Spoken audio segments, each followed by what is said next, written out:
समारोह में मेघवाल बिरादरी जे नौजवान जी.आर. राजेश 2 मिलियन लाइक्स हासिल करे वरिता। मदान पारां जशन। जी सामाइन, समारोह में मेघवाड़ बिरादरी से वास्तो रखंदड़ नौजवान जी.आर. राजेश मेघवाड़ समाजी राबतन वारी ऐप टिकटॉक ते पंहिंजी मेहनत ऐं जाकुड़ से 2 मिलियन लाइक्स हासिल करे वरिता, जंहिं मेघवाड़ बिरादरी ऐं मदान में ख़ुशी की लहर छाइजी वई। मुख़्तलिफ़ इलाइक़नि जे माण्हुनि ख़ास तौर ते नौजवान खे मुबारकबाद पेश कई। ख़बर मूजिब जी.आर. राजेश मेघवाड़ पंहिंजे मुनफरद अंदाज़, मयार ऐं मेहनती जज़्बे से थोड़े ही वक्त में वही मक़बूलियत हासिल कई।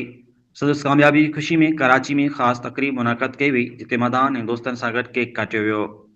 तकरीब में मेघवाड़ बिरादरी के मुख़्तलिफ़ इलाइक़नि जिनमें उमरकोट, समारो, टंडो जान मोहम्मद, शहदादपुर, हैदराबाद, कराची जा मशहूर टिकटॉक स्टार वॾे अंग में शिरकत कई।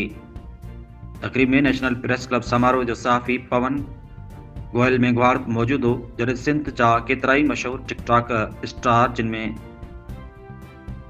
राफ्तार सिंधी, किश्वर सिंधी, टीकम सिंधी, नादिम सिंधी, दयाल, मुकेश भील ऐं ॿिया शामिल हुआ।